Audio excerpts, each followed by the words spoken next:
If you guys enjoy what I do, be sure to hit that like button and subscribe. It really helps the channel and it's free and easy to do.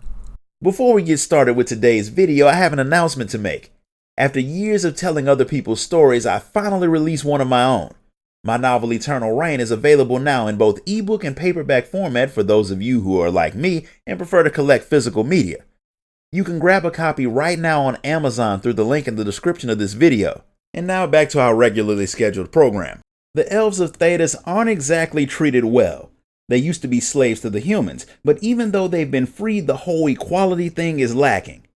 The ones who choose to live in cities are put into segregated sections called alienages, and they do what they can to get by. Even though their situation is far from pleasant, the elves in the city of Denerim have built a very close community that they're proud of.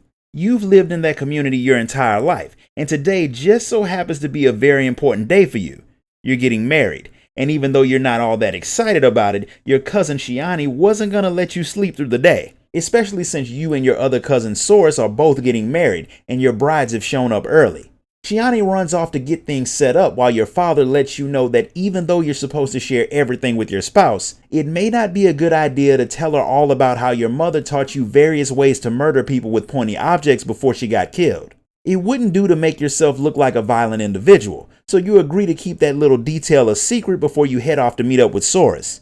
He's not exactly happy about doing the whole wedding thing either, but there's really no way to avoid it, so the two of you head off to meet your brides. Before you get the chance, a group of humans show up, and they're not exactly there to be friendly, so Shiani does the only sensible thing and bashes one of them in the head with a vase. Unfortunately, the man she hit is Von Urian, the son of the man who runs the entire city, so even though his friends have to carry him out of the alienage, it's pretty obvious that he's going to be back to cause problems later.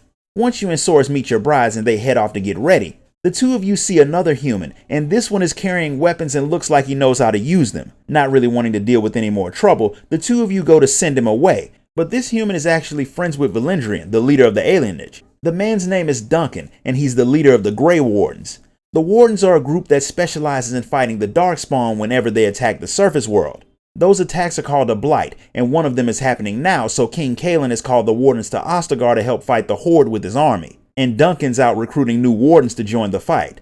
Valendrian is fine with helping him with his recruiting after the wedding. Unfortunately, while the ceremony is going on, the man Shiani knocked out comes back with a lot of soldiers. He kidnaps a lot of the women, including Shiani, for some very unpleasant reasons, knocks you unconscious for talking to him, and leaves. When you wake up, Soris lets you know that Vaughn took all of the women who were in the wedding party to his palace, and all of the elves are obviously upset. They want to go after the women, but if an army of elves stormed the palace, everyone from the alienage will end up dead. Under normal circumstances, Valendrian would tell everyone to just wait it out, but he's heard stories about what Vaughn and his friends do to the women they bring to the palace. They don't tend to live through the experience. Normally he only takes 1 or 2 women, but since his dad's out of the city, he's gotten a lot bolder. You and Soris aren't willing to let your brides-to-be and your cousin suffer that fate, and one of the elves that works as a servant in the palace thinks that he can give you a chance to stage a rescue. He's pretty sure that he can sneak the two of you into the palace since no one will notice a few extra elves running around. But if you're seen in an area that you're not supposed to be in, being unarmed won't end well for you. So before you head into the palace, Duncan lets you use some of his weapons, so the two of you head off to save your friends. It takes about 2 seconds for your silent infiltration to turn into an all-out assault. But fortunately, the training that you were supposed to keep a secret pays off, making you and Soris more than a match for anyone who tries to bar your way. Unfortunately, you weren't fast enough to save everyone. Some of the women are already dead by the time you reach Vaughn's room. When the man sees that you're covered in a lot of blood that doesn't belong to you, he tries to make a deal with you. But even the fact that his father might retaliate against all of your people once he gets back isn't enough to stop you from killing him for what he's done.